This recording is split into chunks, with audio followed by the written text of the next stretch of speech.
Et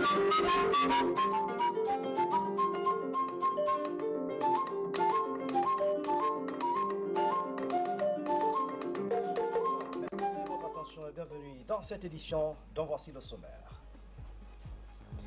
Promotion de la paix et renforcement de la sécurité dans les pays touchés par le virus Ebola. La question était au centre des entretiens entre le Premier ministre chef du gouvernement avec une mission des Nations Unies ici à Conakry. Journée mondiale de lutte contre la désertification à Conakry. L'événement est célébré sous le thème « Protégeons la plante, restaurons les terres, mobilisons-nous ». Occupation anarchique de la zone réservée de Mansaya à Dubreka. Ce domaine de l'État est morcelé et vendu. Les autorités locales sont pointées du doigt.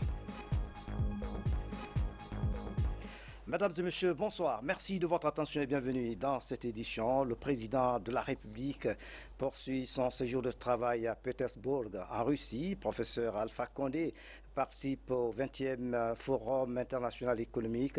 Plusieurs dirigeants européens et africains participent à ce forum. Une mission des Nations Unies est à Conakry ce matin. Elle a eu une séance de travail qui a regroupé les ministres et les hauts gradés de l'armée. Les discussions ont porté sur le renforcement de la stabilité des pays touchés par le virus Ebola. C'est le Premier ministre Mamadi Youla qui a présidé la rencontre. Hadi Kamara signe ce reportage. C'est une mission qui séjourne en Guinée dans le cadre du deuxième plan prioritaire concernant la consolidation de la paix dans le pays. Ici, le gouvernement et la commission de la consolidation de la paix au sein des Nations Unies ont discuté en long et en large de la mise en œuvre d'une nouvelle stratégie susceptible d'activer le renforcement de la cohésion sociale, la gouvernance et le dialogue social. Nous avons eu l'occasion d'écouter les points de vue de beaucoup de ministres, notamment celui du budget, des finances, de la justice, de la défense, etc. Et à la lumière de ces discussions, nous avons compris que ce pays est confronté à un certain nombre de défis, non seulement des défis liés à la maladie à virus Ebola, mais aussi à des problèmes d'ordre économique. C'est un échange qui aura permis aux membres du gouvernement présent de revenir sur la nécessité de promouvoir la culture démocratique et la paix sociale en vue d'une relance effective des activités économiques de la Guinée. Sans dialogue, il n'y a pas de paix, surtout en régime politique. Donc nous avons déroulé, notre feuille de route par rapport à la gestion de ce dialogue. Toutes choses qui sont liées certainement aux futures élections.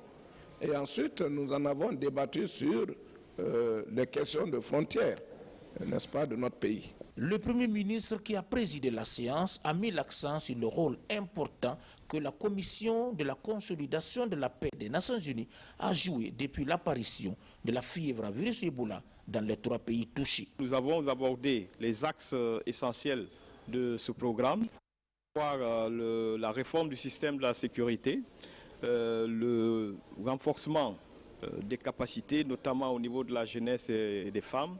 Nous avons aussi parlé des efforts de réconciliation nationale qui sont entrepris dans le cadre de la Guinée, qui ont été mis en place par notre pays, et aussi un certain nombre d'axes nouveaux propres aux Nations Unies, c'est-à-dire les nouvelles orientations prises par les Nations Unies dans le cadre justement de la consolidation de la paix. Depuis 2011, la Guinée a été admise officiellement à l'agenda de la Commission de la consolidation de la paix des Nations Unies. C'est dans ce cadre que le pays s'est engagé à promouvoir l'emploi des jeunes et des femmes, la réconciliation et l'unité nationale, la réforme du secteur de défense et de sécurité. Je vous le disais en titre, célébration de la journée mondiale de lutte contre la désertification instituée par les Nations Unies. Cette journée permet de sensibiliser l'opinion publique sur les enjeux du phénomène de la désertification. L'événement est fêté en Guinée sous le thème « Protégeons les plantes, restaurons les terres, mobilisons-nous ». Mamadou Alpha Baldé, reportage. La désertification est l'un des plus importants problèmes de l'environnement qui se pose au niveau mondial. 41% de la surface terrestre est touchée. L'une des conséquences directes du phénomène, la dégradation des terres cultivables. Environ 52% des terres agricoles sont modérément ou sévèrement touchées par la dégradation des terres, dont 4 à 6 millions d'hectares de perdus chaque année. De plus, le changement climatique aggrave la diversification avec la pratique de gestion non durable des terres. Il occasionne la perturbation des rythmes pluviométriques, l'augmentation de la fréquence et l'intensité des sécheresses et des inondations. En Guinée, la partie nord du pays est fortement menacée par la désertification. L'eau devient de plus en plus rare, l'ensablement des cours d'eau est quasi systématique et la température de plus en plus élevée. Le département de l'environnement appelle à la mobilisation pour contrer l'avancée du désert. Nous devons tous nous mobiliser pour trouver des solutions à court, moyen et long terme contre ces phénomènes qui constituent un obstacle majeur à notre développement. Il faut savoir anticiper, surveiller et gérer la sécheresse et la désertification en menant des actions concrètes sur le terrain. Dans ce cadre, la lutte contre la désertification doit être multisectorielle et porter prioritairement sur les mises en défense. Avant l'horizon 2030, l'humanité ambitionne un monde neutre en termes de dégradation des terres, c'est-à-dire que les terres dégradées chaque année soient inférieures à celles remises en état. Bientôt, une mini-centrale à Touba, dans la préfecture de Gawal. Ce barrage hydroélectrique de 5 MW sera réalisé par une société française. La proposition de variante technique et contractuelle du projet vient d'être validée ici à Conakry. Voici le reportage de Nabi Kamara. Ces techniciens du département de l'énergie et de l'hydraulique viennent de valider la proposition de variantes techniques et contractuelles du projet d'aménagement hydroélectrique de Touba dans la préfecture de Gawal. Un projet qui doit construire un barrage hydroélectrique de 180 mètres de shit pour 5 MW de puissance installée, devant produire 23 millions de kWh. Les études ont été menées par Hydro Escort, une société française qui doit conclure bientôt un contrat de réalisation et de gestion de cet ouvrage en BOT. Le projet consiste à réaliser une prise d'eau, une conduite forcée de 1250 mètres, une grande usine en bourg équipée avec des turbines Pelton. Et donc toute cette énergie, dans un premier temps, sera évacuée par un réseau qui ira sur Touba et Gawal. Et dans un deuxième temps, probablement, dépassera le cadre de ces deux agglomérations. C'est une étude de consolidation que la société Escort a fait du projet Touba. La première étude a été effectuée par Tractebel. Regardez par exemple la voirie, ils ont regardé où il y avait le tracé de la route aussi, d'une longueur de 42 mètres et ils ont réduit à une vingtaine de kilomètres maintenant, en essayant sur le terrain de voir la meilleure possibilité de faire ce projet-là. La réalisation de cette mini-centrale permettra l'électrification de Touba, Gawal Centre, Kakoni, Koumbia, Koussitel et toutes les localités dans la zone du projet.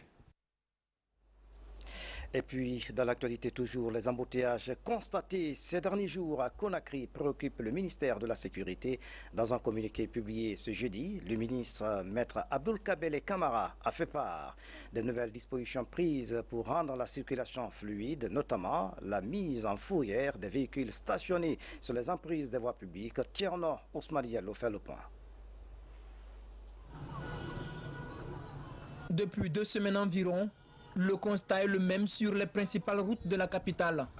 Des files de véhicules à perte de vue, des embouteillages qui affectent la vie économique à Conakry. Une situation qui fait désormais l'objet d'attention particulière au sommet du ministère de la Sécurité. Mais comment en sommes-nous arrivés là? S'il est exact que l'importance croissante et incontrôlée du parc automobile, que l'absence des visites techniques des véhicules, ainsi que l'état défectueux des chaussées et des emprises de certaines voies publiques très passantes, peuvent fournir des éléments d'explication à cette situation, il convient d'y ajouter d'autres facteurs présentant un pouvoir de nuisance bien plus considérable. Sont notamment en cause à cet égard la transformation des emprises des voies en marchés secondaires, l'encombrement de ces emprises et parfois des chaussées elles-mêmes par des véhicules y abandonnés pour diverses raisons par leurs conducteurs, les stationnements ou arrêts de véhicules dans des endroits non prévus pour cet usage. La présence des gros porteurs aux heures de pointe est dénoncée, le manque de civisme également et les pannes fréquentes de véhicules vétustes en pleine chaussée. Aux grands mots, les grands remèdes, et pour améliorer la circulation routière dans la capitale notamment, des mesures sont prises. La mobilisation sans précédent des forces de l'ordre habilitées à user des méthodes fermes et énergiques dans le respect des droits humains, n'entrant pas en conflit avec la loi et les règlements en vigueur pour assurer l'enlèvement et la mise en fourrière de tout véhicule ou tout autre engin motorisé ou non immobilisé sur les emprises des voies de circulation et constituant un obstacle à la libre circulation sur celle-ci. Le déguerpissement des marchands installés sur ces emprises, la distribution des contraventions à tous les conducteurs en délicatesse avec la loi ou les règlements, qu'il s'agisse d'arrêt ou de stationnement défectueux, de participation à la création de double, triple, quadruple fils ou de traversées imprudentes des voies de grande circulation. L'immobilisation des camions remorques, semi-remorques rencontrés dans la circulation en dehors des heures prévues, ainsi que de tout véhicule importé en violation de la réglementation en vigueur. Une équipe d'inspecteurs spéciaux va être mise à contribution pour assurer le respect des mesures prescrites. Elle sera assez mobile et pourra réprimer des cas de corruption imputables aux agents de la sécurité routière. Vous suivrez l'intégralité de cette déclaration juste après cette édition d'information. Le Fonds monétaire international, FMI, vient de publier un document sur les perspectives de l'économie des pays subsahariens. Ce document atteste que la croissance a chuté il y a 15 ans de 7 à 3,5%. Boubacar va parcourir ce document pour nous. Regardez. Perspective économique régionale en Afrique subsaharienne, un changement s'impose. C'est le thème développé par le représentant résident du Fonds monétaire international à l'intention des cadres de l'ensemble de la corporation économique, monétaire et bancaire du pays. L'expert a fait remarquer que l'activité économique dans la région a chuté en 2015 à son plus bas niveau depuis il y a 15 ans. La croissance se situe autour de 3,5% contre 7% il y a quelques années. Pire, cette croissance devrait baisser encore cette année, a fait remarquer le conférencier, à 3%. Une situation due à la forte baisse des cours des produits de base et pétroliers, la volatilité des marchés financiers internationaux et le ralentissement de l'environnement économique en Europe. Sur les 45 pays de la région, seuls le Sénégal, la Côte d'Ivoire et le Kenya s'en sortent de cette situation due à la modernisation des infrastructures, le climat des affaires et l'utilisation des compétences. Pour le cas de Guinée, il faut comprendre que la Guinée vient de 2 ans pratiquement sans croissance à cause de la maladie du virus d'Ebola. Maintenant, il n'y a pas de problème d'Ebola et l'activité économique peut recommencer. Au regard de cette situation difficile, il reste entendu que chaque pays devrait, en fonction de la position de son économie et des avantages et inconvénients liés au marché financier, adopter une formule permettant de mieux appréhender les choses en ajustant les amortisseurs budgétaires et le volant des réserves de change. Déjà en Guinée, des réformes drastiques sont engagées dans la mobilisation des recettes, tant au niveau de l'administration fiscale et douanière, mais aussi sur les autres secteurs économiques, avec à la clé une amélioration sensible de la qualité de la dépense. Pour nous, il y a la baisse des prix des produits de base et aussi la crise sanitaire que nous avons connue. C'est dans ce contexte en apparence défavorable qu'il faut prendre des mesures pour essayer de transformer ce qui était un handicap en un atout. Nous avons profité par exemple pour renforcer le système de santé. La crise sanitaire a posé cette problématique qu'aujourd'hui même les institutions du système des Nations Unies sont unanimes à reconnaître que si demain on ne le souhaite pas, une crise sanitaire apparaissait, la Guinée serait mieux armée à faire face à cette crise sanitaire. Naturellement, ça nous donne des leçons aussi pour dire qu'il faut compter sur les ressources, la mobilisation des ressources intérieures. À la lumière des débats riches et enrichissants soulevés par les panélistes professeurs et docteurs en la matière et des interrogations suscitées par les participants, il reste entendu que si les fluctuations des prix des produits mondiaux ne varient pas, les perspectives de nos économies devraient rester en deçà des attentes. Dans ce cadre, il faudrait dès maintenant s'adapter car, dit-on, à côté des zones de turbulence, il faudrait opter pour la prudence pour éviter les dérapages. Le gouvernement et ses partenaires s'élèvent contre les violences faites aux femmes. Les cas de viol ont été fustigés à l'occasion de la célébration de la journée de l'enfant africain. Ils ont invité les parents et les décideurs à porter une attention soutenue sur les enfants du continent. Marie-Angélique Bangoura, commentaire. Fruit divin, c'est un don universel de Dieu. L'enfant est un être qui naît toutes les secondes, les minutes, les heures, les jours d'un homme et d'une femme. Dans leur vie, il leur procure joie et fierté. Ce jeudi 16 juin, l'enfant africain est célébré, une occasion où l'enfant fait son plaidoyer. En Guinée, il ne demande rien qu'une simple protection des parents et des personnes qui l'entourent. Je dois dire à la Guinée, ne laissez pas vos enfants traîner dans la rue, amenez-les à l'école. Parce que quand vous les amenez à l'école, ça leur servira dans leur avenir. Et quand ils seront grands, quand ils partent pour chercher de l'emploi, ça leur servira aussi. À l'occasion de la journée de l'enfant africain, je veux, vous, chers parents, que vous sachiez quels sont les droits de l'enfant. Un enfant a besoin de loisirs, de santé, de protection. Il doit vivre dans une maison. Et un enfant a aussi besoin d'éducation. Quand il grandit, il a aussi droit à un nom. Quand il naît, on lui donne un nom. Il y a beaucoup d'enfants en Guinée qui ne sont pas à l'école. Ils parlent vulgairement. Il y a d'autres qui sont devenus des bandits, des délinquants. L'enfant est le père de l'homme. Parce qu'on devient enfant et puis on grandit. On va avoir des enfants. Vulnérables, les enfants se retrouvent souvent dans des conditions aisées ou difficiles. La responsabilité parentale semble utile dans la vie de ces innocents. Les pères de famille doivent cadrer leurs enfants, savoir telle heure il faut se reposer, à telle heure il faut blaguer et à telle heure il faut rester à côté de tes parents et cadrer les enfants dans les ménages pour qu'ils puissent vraiment être rentables à la société.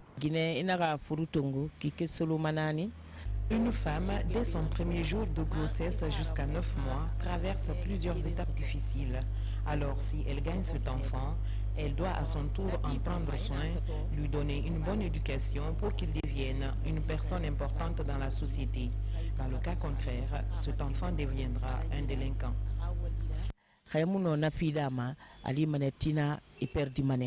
En union avec eux, tous sont interpellés à renouveler leur amour et leur tendresse envers ces trésors et de demeurer vigilants sur leur protection. Faciliter la réinsertion des personnes guéries d'Ebola, la question préoccupe l'État guinéen et le Fonds des Nations Unies pour la population. L'UNFPE vient d'offrir des kits de dignité aux personnes guéries d'Ebola. Reportage Marouf Ba, Falilou Yalou.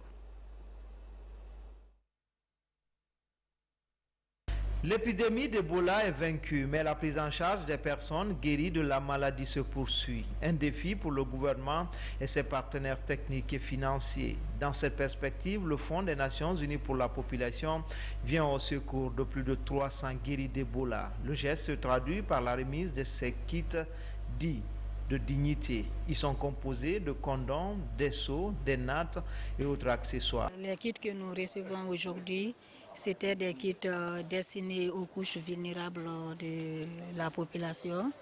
Mais vu que le virus Ebola peut persister jusqu'à 15 mois chez les guéris, et que les guéris sortent de la maladie avec tout perdu. Nous avons pensé qu'ils étaient plus nécessiteux que les couches vulnérables. C'est pourquoi le département de l'action sociale a décidé de céder ces kits au profit des personnes guéries d'Ebola. Nous devons surveiller les malades sortis et guéris d'Ebola, parce qu'il est prouvé que pendant 15 mois encore, ils peuvent être des porteurs de germes. Et à cet égard, ces kits qui sont mis à notre disposition vont leur permettre de se protéger, mais aussi de faire en sorte que les autres soient protégés, afin qu'au bout de 90 jours, on n'ait plus de surprises dans ce pays. Cette première assistance post-Ebola du Fonds des Nations Unies pour la population vise à accompagner ces personnes guéries d'Ebola dans leurs efforts de réinsertion sociale. Elle permet aussi de renforcer leur résilience pour un contrôle durable des risques liés à la maladie. À travers donc, la dotation de ces kits, nous avons souhaité faire un geste à l'endroit du gouvernement pour exprimer notre joie quant aux acquis qui ont pu être observés à l'issue du contrôle de l'épidémie à maladie à virus Ebola, mais aussi de donner un message de vigilance. Engagée auprès du gouvernement guinéen à la première heure de la déclaration des premiers cas d'Ebola, cette institution a particulièrement porté son appui sur la mise à disposition d'équipements, de matériel médicaux, autres kits sanitaires. L'institution onusienne promet la poursuite de ses efforts aux côtés du gouvernement dans son combat pour des soins de santé de qualité en faveur de la population. Et puis, en plus bref, en images, 37 journalistes venus de la presse publique et privée apprennent les techniques du processus électoral, Bridge. Cette formation est organisée par la CENI. Il s'agit de vulgariser les étapes du cycle électoral pour les élections apaisées. Et puis, en plus bref encore, dans le cadre du contrôle périodique de l'immobilier publicitaire en Guinée, la Direction générale de l'Office guinéen de publicité, OGP, informe l'ensemble des agences de publicité à fournir leur réseau complet à la direction commerciale de l'OGP, et ce, dans un délai de 72 heures. De même, la Direction générale de l'OGP informe les régies publicitaires du déguerpissement de tous les panneaux qui ne respectent pas la réglementation en vigueur. Quant aux agences clandestines et illégales, la Direction générale de l'OGP les invite à régulariser leur situation dans les 72 heures qui suivent à ce communiqué. Au terme de ce délai, une opération systématique de fermeture, voire de poursuite judiciaire, sera enclenchée par l'OGP à l'encontre des fraudeurs, le directeur général Paul Moussayawa. Direction préfecture de Dubrika, où la zone industrielle de Mansaya est envahie par des particuliers. Cette zone réservée est morcelée et vendue. Les autorités locales et autres cadres intervenant dans ce secteur sont pointés du doigt dans cette affaire. Suivez le reportage grand format de Maïmouna Belayalou. La zone industrielle de Mansaya, à cheval entre les quartiers Kenende et Kagbele. À Dubreka, cette zone est délimitée par les transversales T12 et T13. Ce site de 300 hectares a été identifié et réservé par l'État depuis fin août 2006. Ici, nous sommes dans la zone industrielle, juste au niveau de la Languette. Et cette zone, au niveau de la Languette, est complètement envahie par les maisons d'habitation.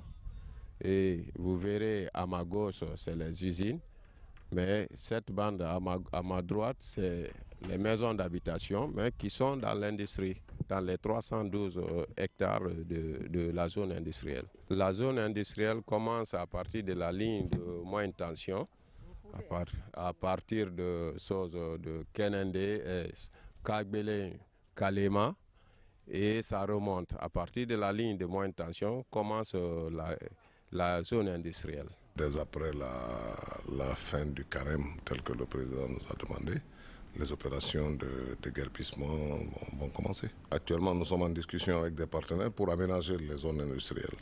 Et justement, notre projet pilote commencera par Masaya.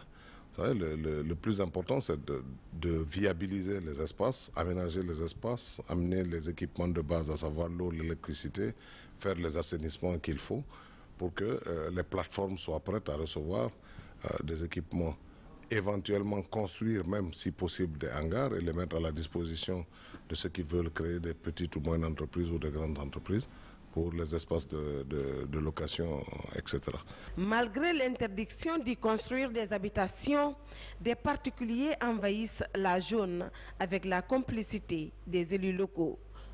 Ici, des conflits domaniaux sont régulièrement enregistrés. Lamine Savané est un Guinéen de la diaspora. Venu réaliser dans son pays, il tombe dans le piège des ventes illicites de domaine public. Je ne savais pas si c'est une zone réservée industrielle. Donc j'ai acheté et maintenant avec le chef des quartiers, Aboudou, et son jeune frère Mboma, il m'a vendu un parcelle derrière et l'autre là, j'ai acheté ça avec le propriétaire. Donc maintenant, il y a deux propriétaires sur ce terrain-là. Et vous avez les dossiers? J'ai les dossiers, je l'ai ici avec moi. Abdoulaye Bangoura, le nom de chef de quartier. Donc maintenant, il y a la confusion. On m'a appelé ce matin que quelqu'un est venu travailler. Et moi, j'avais commencé déjà, j'ai mis le basin et puis une charge de sable. Donc on m'a appelé ce matin, c'est pour cela que je suis là. J'ai demandé plusieurs fois, même reprise, donc si c'est une zone réservée, l'information que j'ai eue, on m'a dit que ce n'est pas une zone réservée. Pour vérifier cette accusation, notre équipe de reportage s'est rendue chez le chef de quartier incriminé de Kagbelen village. L'homme est porté disparu, son téléphone portable fermé. À Kenende, l'autre partie de la zone industrielle, le chef de quartier, lui, ne serait pas impliqué dans la vente illégale des domaines de l'État. Il est tout de même conscient de l'ampleur du phénomène à Kagbelen. Que Kenende connaît, la zone industrielle est là intacte parce qu'il y a eu délimitation entre la zone industrielle et la zone d'habitation. Et jusqu'à aujourd'hui, c'est cette délimitation que Kenende a considérée. Parce que nous savons que c'est les industries qui développent un pays. Et quand on dit une zone réservée, quel que soit le temps, vraiment l'État reviendra, n'est-ce pas, occuper la zone en question. Par mes connaissances, les gens sont venus acheter avec quelques citoyens ou les coutumiers de Kagbelen village. Younoussa Silla est le nouveau préfet de Dubreka. 3 mois après sa prise de fonction, il envisage des mesures draconiennes pour la récupération des domaines publics spoliés. Jusqu'à aujourd'hui, le président de la République, le professeur Alpha Condé, persiste et signe là-dessus qu'il va récupérer toutes les parties qui appartiennent à l'État. Donc, nous sommes en enquête pour le moment préliminaire. Déjà, sont identifiés. C'est de savoir maintenant comment les faire quitter sur le lieu. Donc, il vaut mieux prendre des dispositions à temps, comme nous sommes en train de faire. Nous avons commencé la dernière fois au niveau de l'ENA, l'École nationale d'administration. Il y a 11 hectares qui est récupéré aujourd'hui, déjà clôturé. Dans les occupations illégales, il y a des complices, toujours, que ce soit au niveau des élus locaux, que ce soit au niveau des administrateurs, c'est-à-dire je vais parler des travailleurs de l'habitat.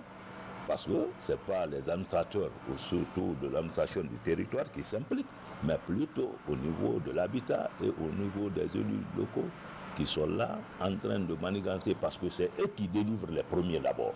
La direction préfectorale de l'urbanisme et de l'habitat rejette en bloc les accusations. Le problème qui est là, aucun élément de l'habitat n'est mêlé, aucune autorité de Dubreka n'est mêlée. C'est le manque de... C'est le fait que la zone n'est pas clôturée. C'est-à-dire pour toute zone réservée, il faut toujours mettre la clôture tout autour. Ce qui empêche les gens de rentrer. Parce qu'en général, les gens aiment les spéculations et toute source de revenus pour les coutumiers là aujourd'hui, c'est de vendre la terre. Mais quand même, l'autorité en place, le préfet et l'habitat, on est en train de prendre des dispositions pour, premièrement, casser tous ces domaines-là qui ont été illégalement occupés par ces coutumiers et prendre des dispositions pour la surveillance continue du domaine. Pour préserver la zone industrielle de Mansaya, des unités de surveillance avaient été constituées sous le régime du général Lansana Conté. Faute d'accompagnement, l'équipe a abandonné ses positions. Le bâtiment servant de poste de contrôle a été récupéré par les populations. Selon le document élaboré par la Direction nationale des domaines et du cadastre, les lots allant de 12 à 46 situés sur la Languette et à Kenende sont à usage d'habitation. Ici, nous sommes à la limite de la zone industrielle. Ici, c'est la transversale numéro 13. Et vous voyez ici, c'est une maison témoin. Bon, et ça, c'est la maison, le troisième bâtiment. Et que c'est des postes de sécurité que l'industrie a construit. C'est le troisième que nous visitons maintenant qui est à la limite de la zone industrielle. Cette zone qui est derrière moi, c'est une zone d'habitation. Elle fait limite à la zone industrielle. C'est la transversale numéro 13 qui fait la limite entre cette zone d'habitation et la zone industrielle. Quant aux usines, à ce jour, divers promoteurs industriels y sont installés par les ministères de l'Industrie et de l'Urbanisme à travers la COTESI, Commission technique interministérielle des départements de l'Industrie et de l'Habitat. Maïmouna Beleyalo, merci pour ce grand format. C'est un dossier à suivre. Le gouvernement, attentif aux préoccupations des populations en ce mois de Ramadan, multiplie des gestes de générosité pour soulager les fidèles. Une importante quantité de poissons est déjà disponible sur le marché. Une mission du ministère de la Pêche et de l'Aquaculture sillonne les entrepôts pour s'assurer de la présence du poisson et du prix de vente. Mamadi Gassama fait le point. Conformément aux engagements pris avec les partenaires, les cadres du ministère de la Pêche sont sur le terrain pour s'assurer de l'exécution des mesures visant à soulager le panier de la ménagère en ce mois de Ramadan. De l'entrepôt frigorifique de Marpès à Kenien jusqu'à celle de Kangi Pêche, en passant par la Sonite Pêche, le Kotrag, le Sopi, Kuruma Inshin, d'importantes quantités de poissons sont stockées. Nous sommes en train de tout faire pour approvisionner nos chambres froides afin de donner le maximum de satisfaction à nos épouses en ce mois de Ramadan. On a 6000 et quelques cartons dans nos frigos. Nous comptons encore envoyer beaucoup plus de poissons pour mieux accompagner le gouvernement dans sa lutte pour améliorer le panier de la ménagère. Contrairement aux spéculations faisant état de hausse du prix du poisson, les opérateurs rassurent. Le prix de carton de poisson varie entre 190 000 jusqu'à 240 000. Il n'y a pas eu d'augmentation de prix. Pour le respect de la période consacrée au repos biologique, des dispositions sont également prises pour éviter toute rupture de produits halieutiques sur le marché. Un motif de satisfaction pour les autorités. Nous sommes venus prendre contact avec les sociétés. Les instructions fermes du président de la République, c'est de faire en sorte que le bas peuple ne pleure pas. Et ce que nous avons constaté sur le terrain, ça nous pousse à croire qu'il n'y aura pas de rupture. Exceptionnellement pour ce mois de Ramadan, les sociétés de pêche ont décidé de vendre le poisson aux détaillants afin de rendre abordable le prix du poisson sur le marché. Et puis en plus bref, appui aux femmes de la commune rurale de Sigirini, préfecture de Sigirini. Ces femmes engagées pour la cause de l'environnement viennent de bénéficier d'un lot de matériel d'assainissement. C'est un geste de la société minière de Dinguiraï. C'est la fin de cette édition. À tous, merci de nous avoir suivis. Excellente soirée. Où que vous soyez dans le monde. À bientôt.